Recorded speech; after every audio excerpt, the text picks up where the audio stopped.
উত্তরে অনতস্বস্তি। আর অন্যদিকে আপনাদের মনে করিয়ে দেব, কয়েকদিন আগে শান্তনু ঠাকুরের মন্তব্যের পর একটা শোরগোল পড়ে গেছিল, একটা বিশৃঙ্খলা পরিস্থিতির সৃষ্টি হয়েছিল, মতুয়াদের একাংশকে মারধরের যে অভিযোগ উঠেছিল। এবার 5ই জানুয়ারি রাজ্য জুড়ে মতুয়াদের অবরোধ কর্মসূচির ডাক মমতা বালার অল ইন্ডিয়া মতুয়া মহাসংঘে। ঠাকুরবাড়িতে মমতা বালা পন্থীদের মারধরের প্রতিবাদে এসআইআরে মতুয়াদের নাম বাদের আশঙ্কায় প্রতিবাদ কর্মসূচি। 5ই জানুয়ারি রাজ্য জুড়ে মতুয়াদের অবরোধ কর্মসূচি।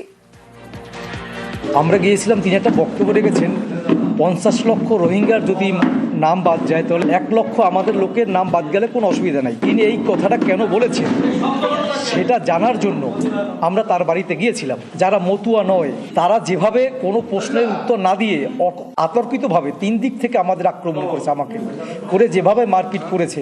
হসপিটালে এডমিট ছিলাম, তাহলে এই বিচারটা ঠাকুরের দরবারে পাঠালাম। জাহাজ প্রতিমন্ত্রী আজকের নাম ভাঙাইয়া খাচ্ছেন, সেই তরি ফুটো হয়ে যাচ্ছে। এ তরি আর কেউ বাঁচাতে পারবে না। দয়াল যদি হরিচাঁদ গুরুচাঁদ থাকে, এর ক্ষমা কেউ পাবে না কোনোদিন।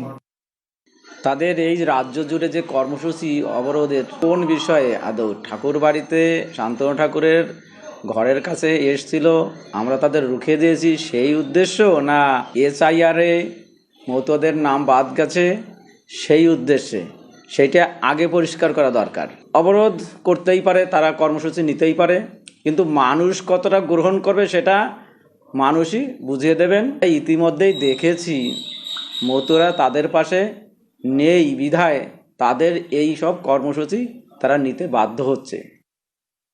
মূলত নান্টু গোসাইকে যেভাবে একজন গোসাইকে যেভাবে প্রহার করা হয়েছে, এটা মতুয়াদের অসম্মান। এরই প্রতিবাদে আগামী 5 তারিখে এবং সেই সঙ্গে আপনারা হিয়ারিং করুন, কিন্তু কোনো মতুয়া, দলিত, আদিবাসী, দেশভাগের বলি কোনো মানুষের নাম যাতে কাটা না যায়, দুটো ইস্যুকে সামনে রেখে আগামী 5ই জানুয়ারি সোমবার বেলা 12 ঘটিকায় সারা বাংলার বিভিন্ন জেলা জুড়ে আমাদের যেখানে যতটুকু সংগঠন আছে অবরোধ কর্মসূচি পালন হবে।